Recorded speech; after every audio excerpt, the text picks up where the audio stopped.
हमारे यहाँ पे 2.25 अरब की आबादी है पूरी दुनिया में जो हमारी इस लैंग्वेज को समझती है। वो ओवरसीज़ पाकिस्तानी भी हैं, हमारे नेबर मुल्क भी हैं और हमारा अपना मुल्क भी है।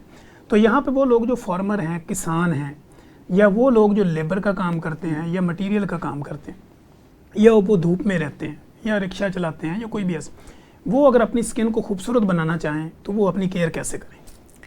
ये बड़ा ट्रिकी सा सवाल है, क्योंकि जो आपने जिस पॉपुलेशन की बात की है वो ज़्यादातर एट रिस्क है भी, और वो बहुत ज़्यादा कन्विंस्ड नहीं होते अपनी स्किन केयर के लिए। बहरहाल अगर वो अपनी स्किन को बचाना चाहते हैं और उनका प्रोफेशन भी ऐसा है कि they are expose to it, for example farmers या जो भी लेबरर्स हैं, तो पहली बात तो वही है कि कपड़े पूरे पहने। एक चीज़ होती है जिसको हम अपनी ज़ुबान में साफ़ा बोलते हैं, और वो साफ़ा बड़ा ही ज़बरदस्त चीज़ है। वो क्या करता है कि वो एक कपड़ा है, जिस तरह ख़वातीन दुपट्टा लेती हैं, मेल्स जो हैं वो साफ़े से अपना पूरा फेस कवर कर सकते हैं।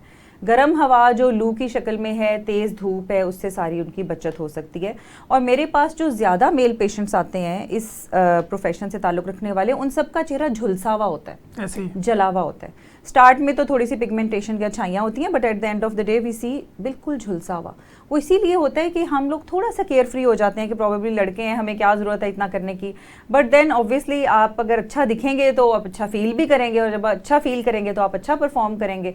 मेरे ख्याल में अपनी स्किन केयर करने में कोई बुराई नहीं है।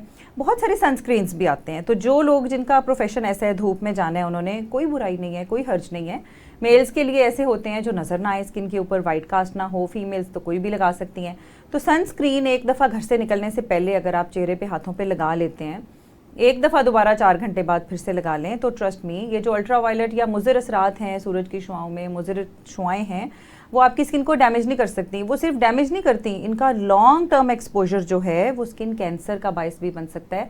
और हमारे पास जो स्किन कैंसर के पेशेंट्स आते हैं उसमें अक्सर औकात वो प्रोफेशंस होते हैं जो क्रॉनिकली एक्सपोज्ड हैं, जो लंबे अरसे के लिए धूप में काम करने के उनका प्रोफेशन ऐसा है कि वो कर रहे हैं, and they are doing no protection.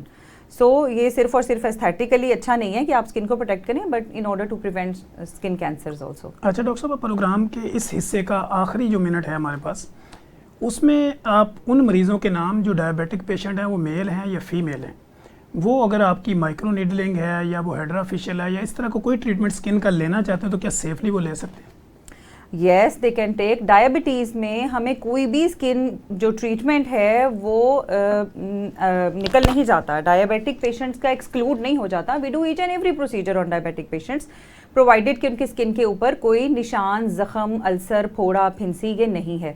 अगर ऐसा कोई चीज़ नहीं है, you can safely take all the aesthetic procedures, चाहे वो हाइड्रा फेशियल है, चाहे वो माइक्रो नीडलिंग है, चाहे वो बोटॉक्स है, फिलर्स हैं, या कोई भी एस्थेटिक ट्रीटमेंट है, क्योंकि आपको भी जीने का और अच्छा लगने का उतना ही हक है जितना बाकी लोगों को।